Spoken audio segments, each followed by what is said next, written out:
Yotox anti-moustique mooy aar mag ak ndaw ci bépp matu-matu yoo am na booy piis ci rido yére ak moustiquaire ak booy diw ci yaram. Val d'Afrique moo leen di may seen journal de la santé.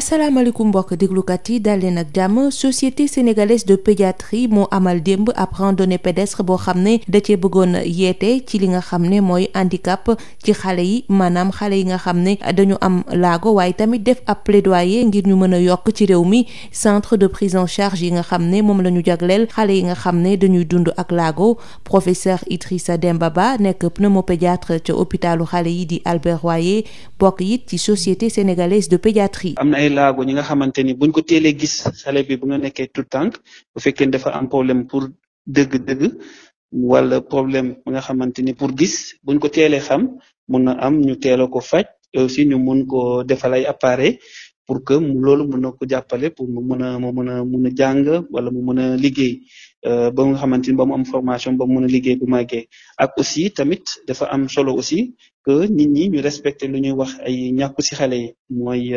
vaccination, parce que am na ay laagu fu ñu koy jëlee mooy yenn feebar yu mel ni méningite. Donc méningite feebar bu doy waar la, day tax xale bi day sëy day di crise te loolu mun na ko bàyyi ay complications ci bët yi ci tànk yi te mun na dem ba nga xamante ni mu handicapé yow définitivement.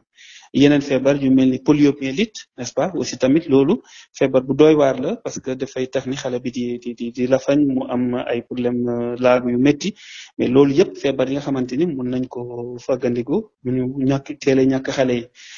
Aussi yenn feebar chronique aussi ñu demeen ay drépano, parce que xam nañ drépano feebar deret la, mais mun na tax xale bi dafa ay AVC, surtout buñ ko teelul gis buñ ko teelul diagnostiqué. Donc loolu ce qui fait que dafa am solo pour que xale yi ñu teele leen indi ci hôpitaux yi, ñu teele leen xam feebar ñuy am ndax feebar cardiaque la wala feebaru drépano la, parce que feebar yooyu am nañu jumtukaay yu bari yi nga xamante ni day tax ñu mun leen suivre pour que ñu mun a dund ak seen feebar, pour que feebar yooyu ba ñu leen indil ay yenn laago yu métti yi.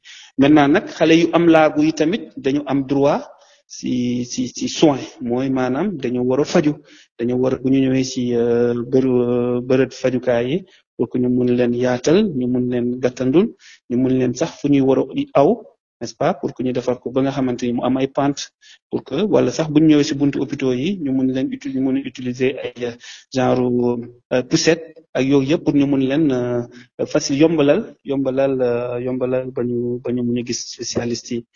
Et aussi lu tax ñu gën a organiser randonnée bi mooy randonnée bi bokk na ci aussi pour que ñu gën a yokk structure mooy bërëb fajukaay yi nga xamante ni ñuy am laago yi fu ñu leen di faj, mooy ay centre de rééducation. C'est vrai que am na ay centre Talibou Dabo, am na centre d'appareillage CNAO, mais aussi il faut que loolu yëpp centre yu mel ni dañ ko war a gën a yaatal, ñu war ko samp ci Sénégal yi. mbokk déglukat yi fii la ñu yem ak yéen ñu yendoog jàmm. Yotox anti-moustique mooy aar mag ak ndaw ci bépp matu-matu yoo am na booy piis ci rido yére ak moustiquaire ak booy diw ci yaram. Val d'Afrique moo leen doon may seen journal de la santé. Yotox anti-moustique pour le corps, les vêtements, les rideaux et draps vous protège contre les moustiques chez l'adulte et l'enfant. Val d'Afrique vous offre votre journal de la santé.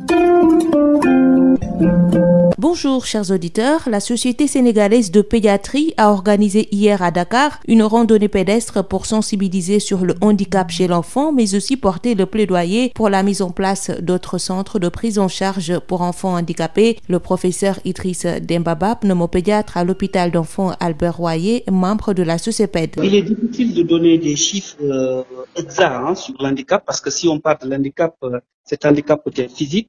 Par exemple, un enfant qui a eu une pathologie, une méningite ou une autre pathologie, un AVC, ou même une polio qui a laissé des séquelles. Donc, à type de paralysie, ça constitue un handicap.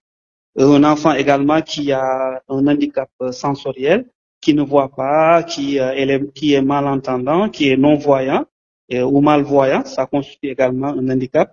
Ou aussi un enfant qui a un retard, n'est-ce pas, un déficit intellectuel. Donc tout ça constitue des handicaps au sens large de l'enfant. Mais nous n'avons pas de chiffre exact. Mais ce que nous pouvons dire, nous remarquons que dans nos consultations respectives, que ce soit en neurologie, que ce soit même en pédiatrie générale ou même en médecine de rééducation, parce que nous avons quand même un centre de kinésithérapie, n'est-ce pas? De plus en plus, nous recevons ces enfants qui souffrent de ces handicaps-là, que ce soit des handicaps physiques, des handicaps au niveau mental, mais également au niveau intellectuel.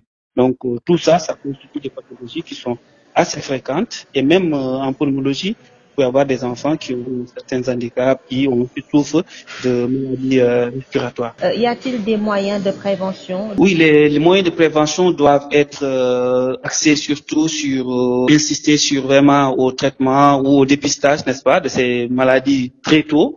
Par exemple, un enfant qui respecte son calendrier vaccinal, n'est-ce pas?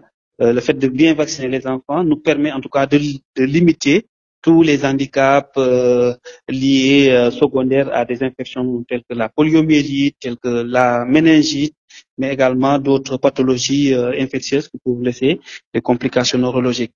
Mais aussi, on sait que les patients qui ont des problèmes de cardiopathie, n'est-ce pas, qui peuvent faire des AVC ou même certains drépanocytaires peuvent faire des AVC, qui peuvent devenir handicap par rapport à ça, le fait qu'ils présentent des handicaps secondaires. Donc, le fait de les dépister très tôt, le fait de les suivre, n'est-ce pas, nous permet de limiter toutes les complications de ces affections.